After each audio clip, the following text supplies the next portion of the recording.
అందరికీ నమస్కారం. Welcome back to my channel. ఏమిటయ్యా వైఎస్ జగన్మోహన్ రెడ్డి గారు? ఆ! పార్టీని మళ్ళీ అధికారంలో తెచ్చుకోవాలని అసలు కోరుకుందా?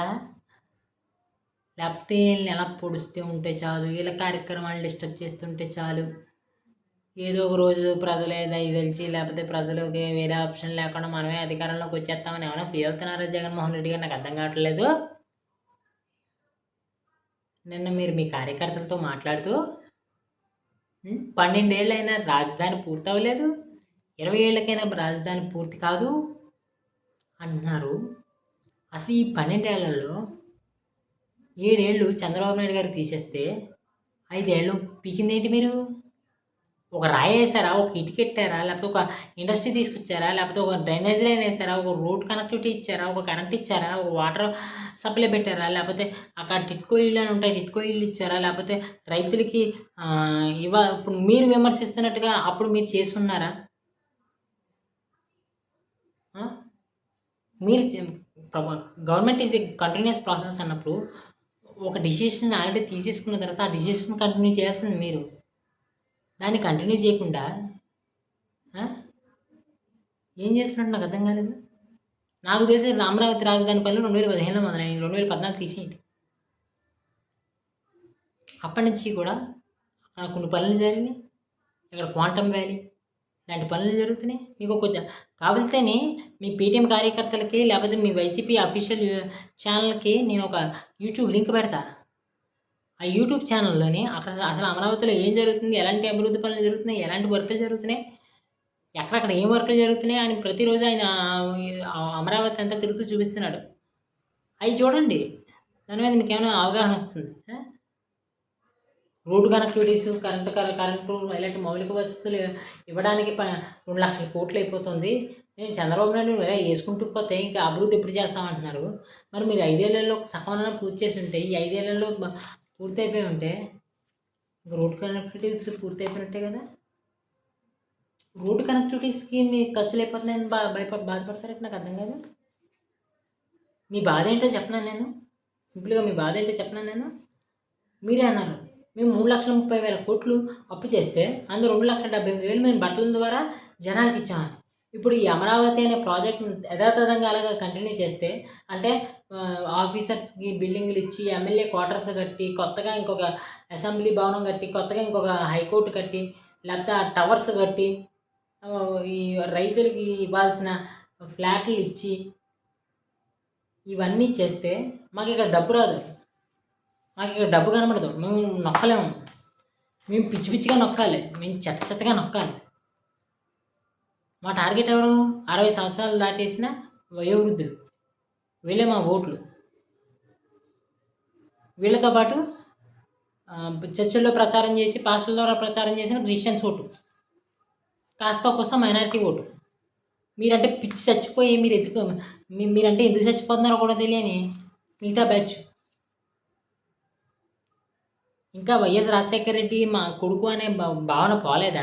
లేకపోతే మీరు చేస్తున్న రాక్షస పాలనకి, రాక్షస మాటలకి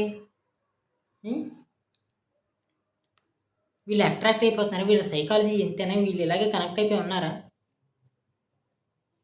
మా విగన్లోనే నేను పెడితే వెంటనే మనం ఉద్యోగాలు ఇవ్వచ్చు అంటున్నారు. అసలు మీరు 5 ఏళ్లలోనే జాబ్ క్యాలెండర్ అని చెప్పి ఎన్ని ఉద్యోగాలు ఇచ్చారు మీరు? మీరు ఉద్యోగాల గురించి మాట్లాడుతున్నారు అసలు? మీరు ఉద్యోగాల గురించి మాట్లాడుతున్నారు. జాబ్ క్యాలెండర్ ప్రతి సంవత్సరం విడుదల చేస్తానని చెప్పి మీరు ఏం జాబులు ఇచ్చారు? విశాఖపట్నంలో ఎన్ని కంపెనీలు తీసుకొచ్చి ఆ కంపెనీలలో కట్టించి ఆ కంపెనీకి జాబులు ఇప్పించారు? క్రెడిట్ షోది చేయటం తప్ప. మేము అప్పుడు ఎంఓఏ చేసాం. ఆ ఎంఓఏ మళ్ళీ ఎంఓఏ చేసేసినట్టు నటించేసి తొక్క తోలు భూషణం అంటున్నారు. ఇప్పుడు మరి నిజంగానే ఎంఓఏ చేసేసి వీళ్ళు ఒక శంకుస్థాపన చూపిస్తున్నారు. మీరు 5 ఏళ్లలో ఏం శంకుస్థాపన చూపించారు? చేపలు, కోడిగుడ్లు, చికెను తప్ప ఏం చూపించారు? నేను నెక్స్ట్ ఇయర్ నుంచి పాదయాత్ర చేస్తాను. ఆ పాదయాత్రలో నా కార్యకర్తల ద్వారా నేను చంద్రబాబు నాయుడుకి సినిమా చూపిస్తాను. ఏ సినిమా చూపిస్తారు అసలు మీరు? అసలు మీరు ప్రజల్లోకి వెళ్తే ప్రజలు మిమ్మల్ని అడిగే క్వశ్చన్లకు మీరు సమాధానం చెప్పగలరా? క్యాపిటల్ మీద మీ స్టాండ్ ఏంటి? ఎంప్లాయీస్కి ఉద్యోగాల సంగతి ఏంటి?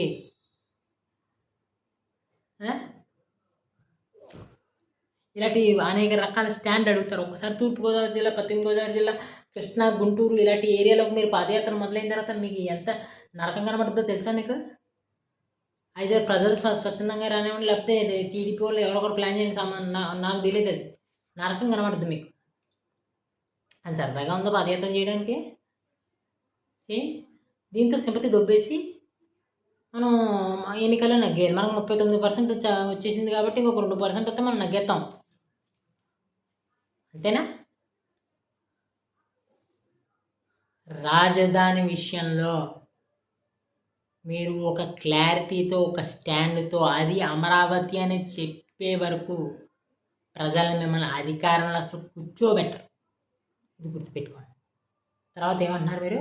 ఏవిఎన్ రాధాకృష్ణ నీకు చుక్కలు చూపిస్తాను, నేను అధికారంలోకి వచ్చిన తర్వాత పోలీస్ స్టేషన్ చుట్టూ తిప్పిస్తాను అని చెప్తున్నారు. ఆయన ఏమన్నా పసిపాప? ఒకసారి టచ్ చేసి చూసుకోండి. జైలు చుట్టూ తిరగటమే ఆయన, మీరుని కోర్టుల చుట్టూ తిరగటమే సరిపోద్ది.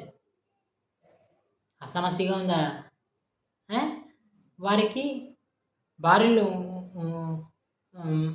తప్పుగా మాట్లాడకూడదు కదా, భార్యల విషయంలో తప్పులుగా మాట్లాడకూడదు కదా, వాళ్ళ నాయకులైన చంద్రబాబు నాయుడు, లోకేష్ చెప్పాలి కదా, దత్తపుత్రుడు చెప్పాలి కదా. దత్తపుత్రుడు ఏంటి? మళ్ళీ దత్తపుత్రుడు అనే మాట ఎందుకు వచ్చింది? మళ్ళీ వణుకు తగ్గిందా? అధపాతాలను తొక్కుడు, లేకపోతే పవన్ కళ్యాణ్ గారు ఏదో గిరిజన ప్రాంతాల్లో చేసుకుంటున్నాడు, ఆ పంచాయతీని పెంచుకుంటున్నాడు, మనల్ని ఏం అంటలేదు, గట్టిగా మాట్లాడట్లేదు, ప్రజలను ఉత్తేజపరిచే మాటలు మాట్లాడట్లేదు, ఇలాంటి ఊహల్లో బతికేసి మళ్ళీ నేను దత్తపుత్రుడు అని మొదలు పెడతానని ఎవరన్నా తీసుకున్నారా? ఆయన దత్తపుత్రుడేటి?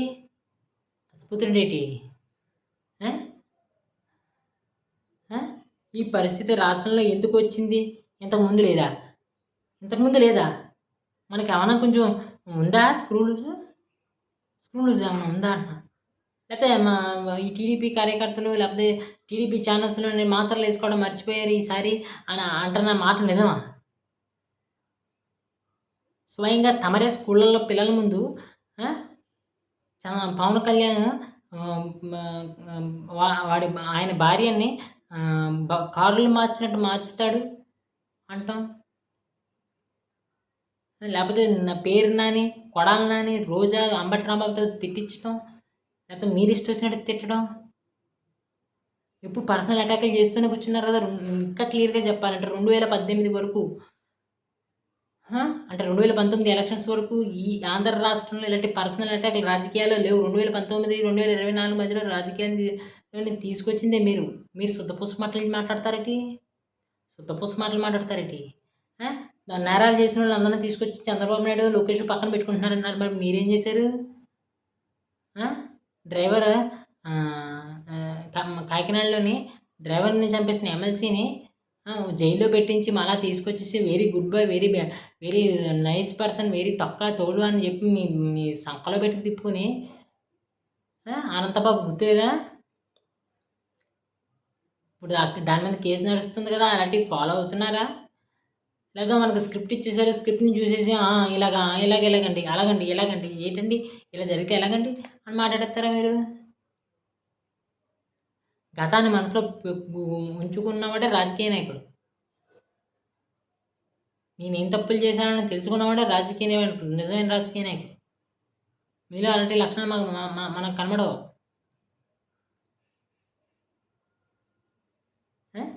నేను అమరావతి రాజధానిని మార్చేస్తా, అసెంబ్లీ తీర్మానం చేసి తొక్కేస్తా చెప్తాను. మీరు ఎలా తొక్కేస్తారో, ఎలా తొక్కలేరో అని నెక్స్ట్ వీడియోలో చెప్తాను. ప్రజలకు అర్థమయ్యేలాగా, ప్రజలకి నా వీడియో చూసే ప్రజలకు కొంచెం భరోసా ఇచ్చేలా. స్క్రిప్ట్లు ఫాలో అవ్వడం మానేసి కార్యకర్తలు చెప్పేది, నాయకులు చెప్పేది విని మనకు అలాంటి అలవాట్లు లేవులే. సరైన రీతిలో నీ విమర్శలు చేస్తే ఆ 11 కాస్త 25, 30 అయ్యి గాడిన పడుద్ది పార్టీ 2029లో. లేకపోతే సర్వనాశనం అయ్యి మీ 3 ఫ్యాంటసీ ఉంది కదా, వైజాగ్, అమరావతి, కర్నూలు, ఇప్పుడేమో మచిలీపట్నం, గుంటూరు, విజయవాడ అని ఈ 3 ఫ్యాంటసీలు 3 సీట్లు మిగులుతాయి. అందులో మీరుంటారో కూడా తెలియదు. జాగ్రత్త మరి. నా వీడియో కనుక నచ్చితే లైక్ చేసి, షేర్ చేసి, సబ్స్క్రైబ్ చేసుకోండి. ఈ వీడియోకి అయితే సెలవు.